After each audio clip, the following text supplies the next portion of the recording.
Hello students, in the continuation of our e-learning classes, today we will discuss about the osteology of the back region.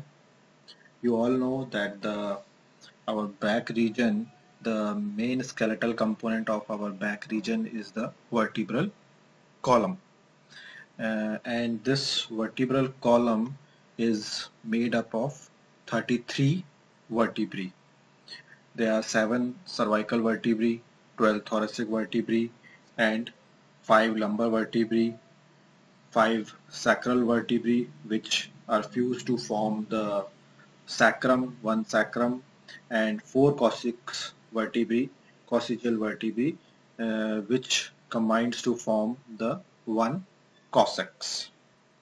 In this diagram, you can see this green colored vertebrae are shown as the 7 cervical vertebrae.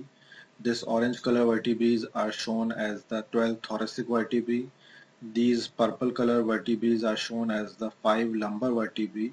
These 5 sacral vertebrae which are fused to form the sacrum, and this the lowermost vertebrae, 4 coccygeal vertebrae, are combinedly forms the cosec. So these 7 plus 12 plus 5 plus 5 plus 4, these vertebrae combinedly forms the vertebral column. Students, in this diagram you can see that our spine or vertebral column is not straight. Actually there are curvatures in our vertebral column. In the cervical part and the lumbar part, the vertebral column is curved anteriorly, which means that there is convexity on the anterior part, anterior side, while in the thoracic part and the sacral coccygeal part, our vertebral column is convex posteriorly.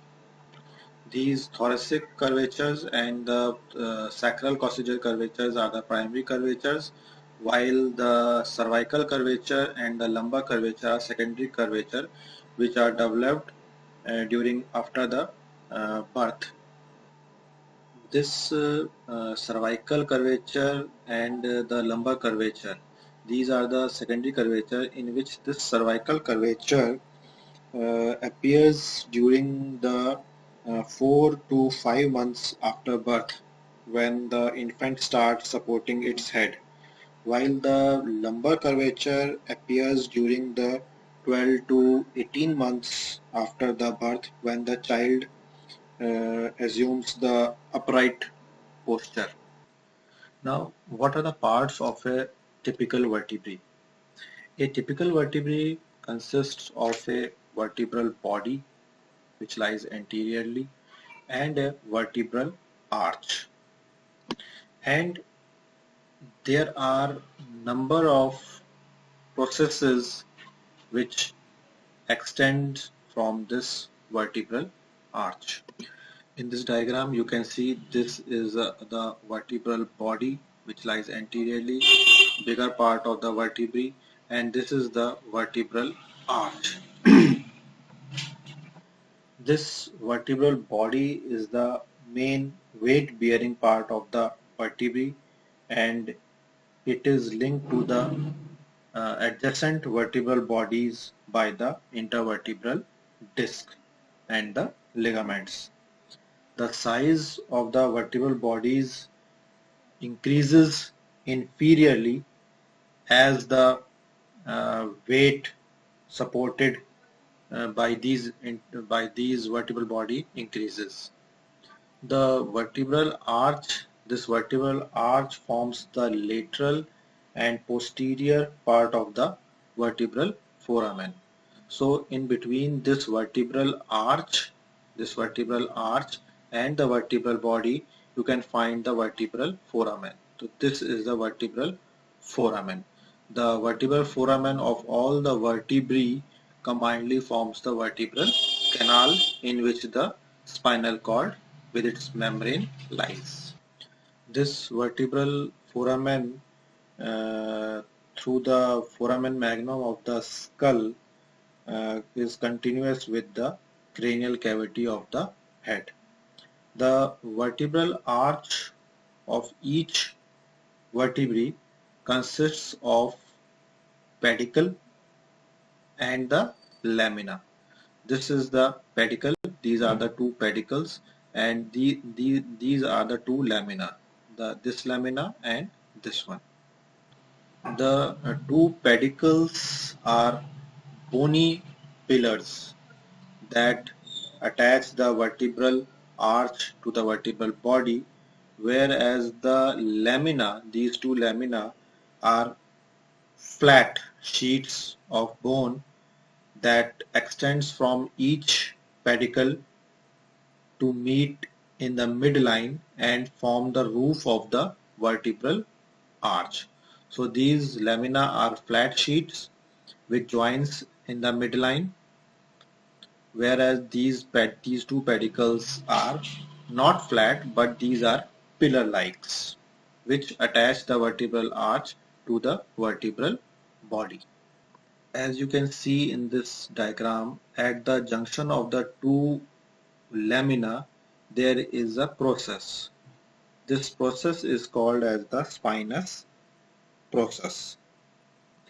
This spinous process usually runs downwards and backwards.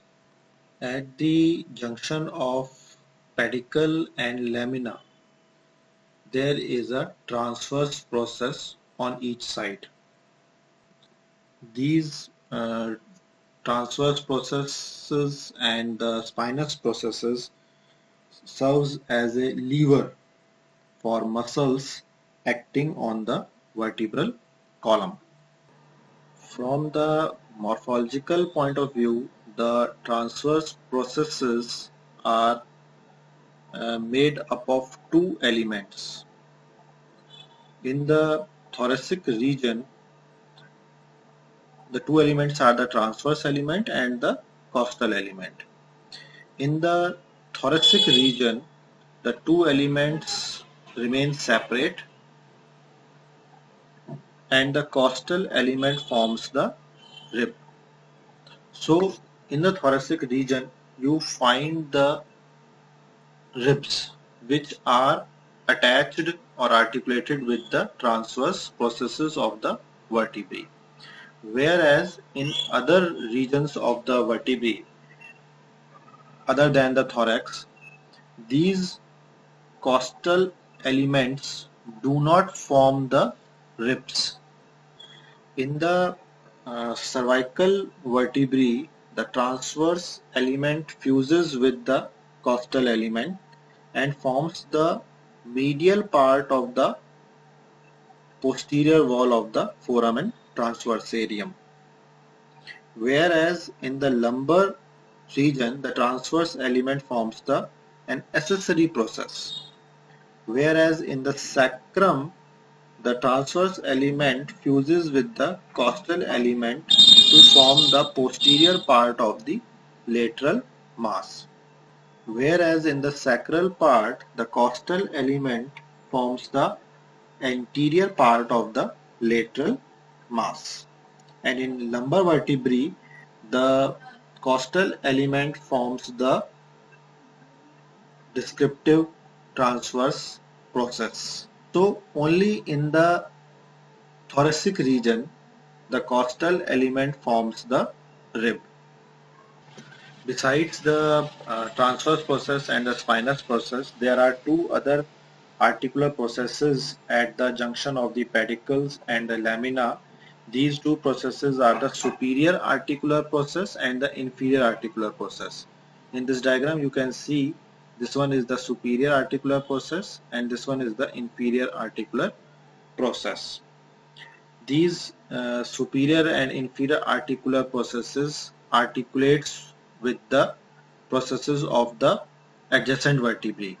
Means this superior articular process articulates with the inferior articular process of the just upper vertebrae, and this inferior articular process of the vertebrae articulates with the superior articular process of the just inferior vertebrae. Between the vertebral body and the superior articular process, the pedicle is notched on the superior and inferior side. This notch on the superior side is called as a superior vertebral notch, whereas on the inferior side it is called as the inferior vertebral notch. Means the notch between the superior articular process and the vertebral body is called as the superior vertebral notch, whereas the notch which is present between the vertebral body and the inferior articular process is called as the inferior vertebral notch. When these notch combines with the notches of the adjacent vertebrae, these notches forms the vertebral foramen, intervertebral foramen. From these intervertebral foramen, the spinal nerve takes exit. In this diagram, you can see this one is the vertebral body, this one is the inferior articular notch, this one is the superior articular notch, this one is the inferior articular notch, superior articular notch. uh, this inferior articular notch and the superior articular notch of this vertebrae combinedly forms the intervertebral foramen. This one is the intervertebral foramen, and from this intervertebral foramen you can see the spinal nerve takes exit.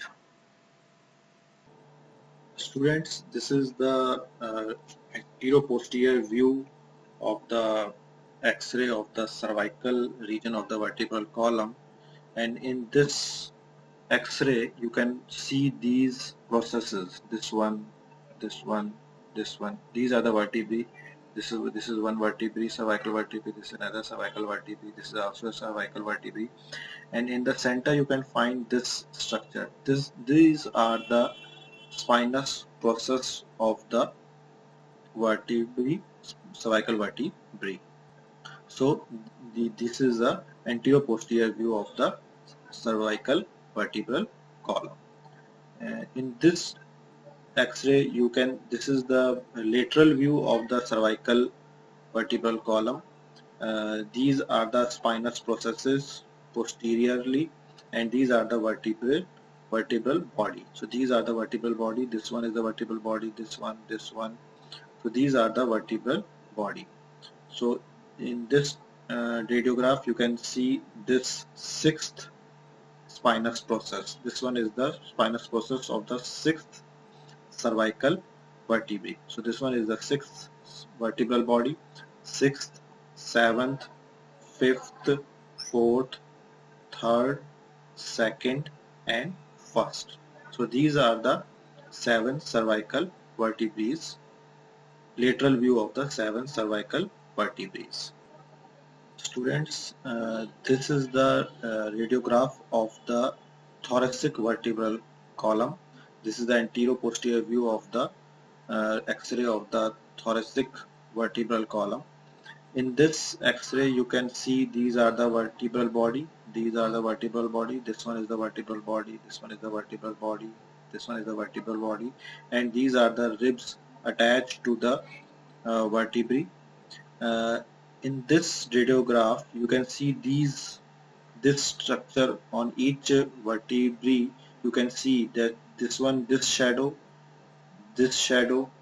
these are the pedicles. This one is the pedicle, shadow of the pedicle. This one is the shadow of pedicle. This one is the shadow of pedicle. So on each side of the vertebrae there is a pedicle. So this is the shadow of pedicle. This is the shadow of pedicle. This is the shadow of pedicle. This one is the pedicle. And in the center you can see the spinous process of each vertebrae. This one is the spinous process. This one is spinous process of this vertebrae. This one is the spinous process of this vertebrae. So in this anterior posterior view of the X-ray, you can see the vertebral body, the complete vertebral body.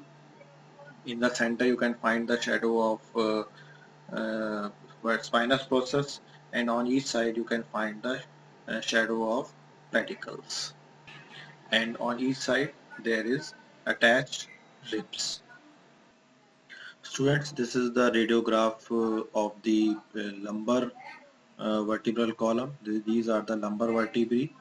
These are lumbar vertebrae, and in this X-ray you can see the uh, this is the vertebral body of the lumbar vertebrae. These are the lumbar vertebrae, and on each side this is the pedicle, this one is the pedicle, this one is pedicle, this one is pedicle, this one is pedicle, this one is pedicle, this one is also pedicle.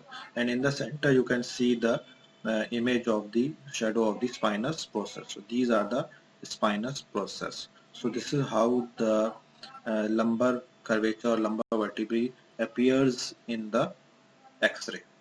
This is the anterior-posterior view of the X-ray of the lumbar vertebrae, lumbar vertebral column. Students, this is the lateral view of the lumbar vertebral column, lumbar part of the vertebral column. These are the lumbar vertebrae. This one is the first lumbar vertebrae, second, third, fourth, and fifth lumbar vertebrae. This is the image of the sacrum. So these are the 5 lumbar vertebrae. These are the lumbar vertebral body of the lumbar vertebrae, and in between the two lumbar two vertebral bodies, you can find this is the location of intervertebral disc. So in between the vertebral body you can see the vertebral disc. So this one is the space for the vertebral disc, this is the space for the vertebral disc. So these are the spaces or shadow of the intervertebral disc.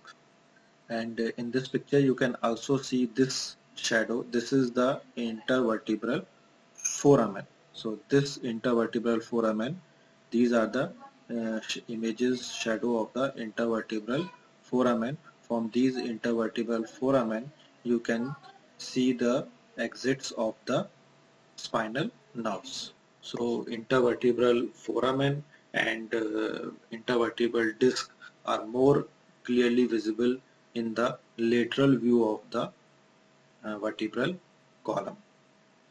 So students, this is all about the general features of a typical vertebrae. In the next class we will study the features of cervical vertebrae, thoracic vertebrae, lumbar vertebrae separately. Thank you.